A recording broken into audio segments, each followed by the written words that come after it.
E porque hoje é segunda-feira, fiquei emocionado em reencontrá-la pessoalmente, dia do seu direito. Doutora Emília Correia, a vovó de Juni. Vinhetinha no ar, por favor.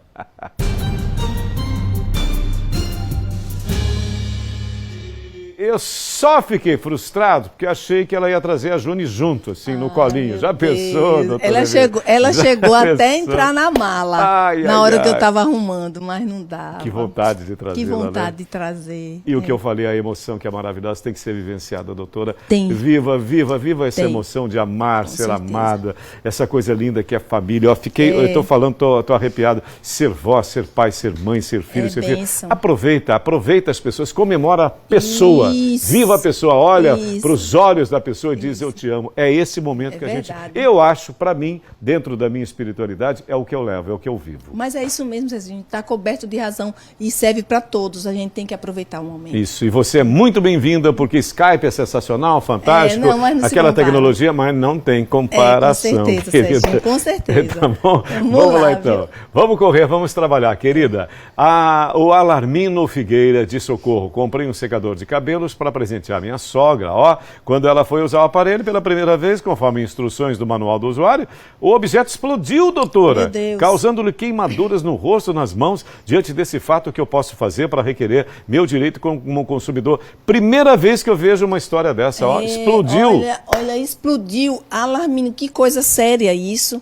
A gente recebe coisas parecidas, mas assim realmente é bem complicado. Aí pergunta, tem direito a uma ação indenizatória? Tem sim. Eu preciso dizer que o Código de Defesa do Consumidor estabelece responsabilidade, que não se precisa ir por responsabilidade do fornecedor, do fornecedor, me faltou aqui agora. Tem o fornecedor.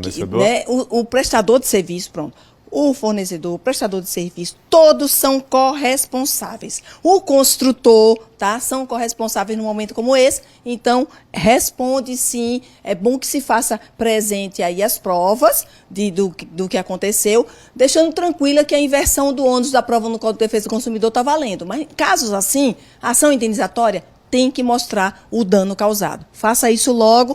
E aí, aqueles que estão trabalhando em relação à questão de produto, consumo, serviço, tenham muito cuidado e responsabilidade sobre isso. Perfeito, muito bem esclarecido, doutora. Também vamos para a próxima pergunta, sem identificação. Fiz o implante de próteses mamárias e, decorridos 10 anos da cirurgia, em razão de dores na região, realizei exames médicos que constataram a ruptura das próteses e presença de silicone livre no meu corpo, que me causava deformidade permanente. Olha que coisa impressionante. Posso ingressar com ação judicial pleiteando indenização, doutora Emília? Sim, olha, e essa identificação certamente, Serginho, para não comprometer, né, a pessoa. Pode sim. Aí alguém pode dizer, mas já são 10 anos da cirurgia de prótese dela, ainda pode reclamar. Ela tem aí um prazo prescricional de 5 anos do momento que ela toma conhecimento do que o que ela estava sentindo foi causado por aquela cirurgia, pela prótese, né, que teve problema lá. E aí, a partir do conhecimento, com laudos que justificam isso aí, ela pode pedir sim uma ação indenizatória. Tem que ter muito cuidado com essas coisas, né? Próteses, toda ela como for, às vezes o próprio organismo rejeita em algum momento. E existe isso aí, ó. Alguma coisa errada aconteceu e ela pode sim requerer isso, demonstrando tudo isso através do laudo e não perder o prazo não, tá? São 5 anos do momento que conhece o que está acontecendo com ela. Perfeitamente, por isso que é bom saber do seu direito que a gente está fazendo aqui.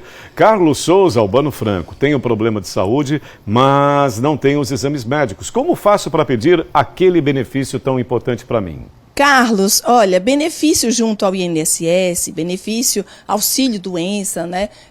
Tem que ter sempre a comprovação do laudo que existe o problema. Tem gente, por exemplo, que nunca nem contribuiu, mas se ele comprovar através, por exemplo, existe benefícios de doença, auxílio-doença, que você pode conseguir através até mesmo de uma LOAS, tá? Então é muito importante que tenha tudo devidamente comprovado nesse caso também e solicitar. A partir do momento que você solicita ao INSS, que demonstra os laudos e ele recusa, aí é que você tem que pensar em acionar na Justiça. E aí seria a Defensoria Pública Federal, a Defensoria Pública da União, que trata-se de benefícios de INSS. Então, basicamente, é isso que você precisa saber agora.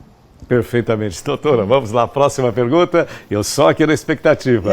Isadora Moura, coroa do meio, Isadora. Como é dividida a herança entre cônjuge e filhos? Meu marido faleceu, gostaria de saber como fica essa situação de partilha. Isadora, essa é uma pergunta interessante. Essa questão de partilha de herança, em sendo viúva, o código já entende, né, prestigiou muito o cônjuge sobrevivente, viúvo ou viúvo, ela já é meieira. Meieira significa que ela tem 50% do patrimônio que foi gerado de forma comum. Ela tem 50%, ela já é meieira. Os outros 50% será partilhado entre os filhos, né? Caso tenha. Caso não tenha, aí seria ela no integral, tá bom? É isso que... Agora, veja, é bom sempre reunir tudo isso direitinho, ver se tem condição de fazer o inventário administrativo, que não precisa da justiça inicialmente. Se tiver discórdia ou tiver menor, aí tem que ser judicialmente, mas facilitar isso, essa partilha caminha nessa orientação que eu estou dando aqui. Perfeitamente, doutora. Vamos para mais uma pergunta. Atenção, sem identificação também, como eu digo, sempre tem problema nenhum. Qual é a diferença entre averiguação e investigação de paternidade? Eu tenho um filho que vai nascer, estou com dúvida, doutora, da paternidade. E agora? Acontece isso, sabia? Acontece isso mesmo. Então, se ela está em dúvida disso, por exemplo, a averiguação é aquela questão extrajudicial, né? Que ela vai tentar resolver sem precisar judicializar, para mostrar que aquela gravidez, aquele pai é aquele, né? Conversar com essas pessoas é muito complicado, porque às vezes uma situação não tem conhecimento da outra situação, mas essa averiguação é extrajudicialmente, tentar fazer uma composição de logo ter um reconhecimento sem precisar. A investigação de paternidade, não, né? No momento de averiguação, você já está colhendo provas. Não dando certo, você vai entrar com ação de investigação de paternidade. O DNA é muito importante. Se houver uma negativa disso, já há uma presunção do que aquele filho pode ser daquela pessoa que está se negando. Mas, nesse caso de dúvida, é importantíssimo fazer, não dando certo a averiguação, que é antes, você faz a investigação de paternidade com esses elementos reunidos aí para fazer a prova. É muito importante. Perfeito, doutora. E mais uma pergunta para a gente finalizar. Jane Silva, 13 de julho. Um casal de amigos tinha uma união estável desde 2021, mas sem contrato de relações patrimoniais. Em março de 2022, a esposa comprou um imóvel com o valor que recebeu de um tio do homem. Esse ano, eles se separaram. O ex-companheiro tem direito a partilhar o imóvel adquirido? Ela citou bem as datas, né, doutora? Ela coloca... A Jane, você, quando coloca a data, até ajuda a gente. E esse relato ajuda também a gente orientar, não é? Porque traz algo mais.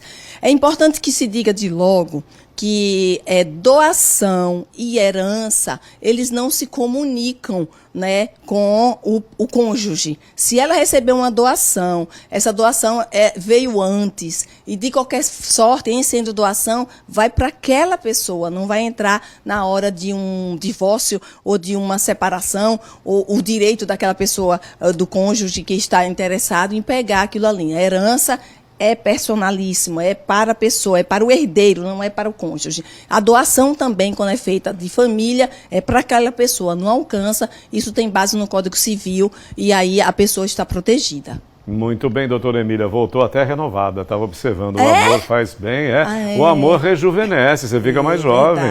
Você se nutre desse amor, feito eu também. Vendo a minha mãe e minha filha, foi uma coisa maravilhosa. É bom demais. Eu estou voando, estou até mais calmo, eu me acalmei. Sabia sim. disso? Faz bem para a alma, para o espírito, para a mente, para o corpo, para tudo. É isso mesmo, tá Serginho. Bom, doutora? É muito importante. É importante, só lembrando, @Emília Correia Oficial. Não é verdade? Isso, no Instagram, Emília Correia. A gente continua, já voltamos com Café com a Emília no sábado, viu? O YouTube também, tem YouTube o canal. Também, nós temos nosso podcast às terça-feiras, que a gente está voltando agora, com outra temporada. Com outra temporada. E lembrando que sexta ela está de volta também. Deus certo, quiser. Doutora? Tá bom. Um beijo, um abraço pro Itamar também. Abração, tô com saudade do meu amigo. Tá bom, tchau, gente. Tchau, querida. Tchau, tchau. Faltam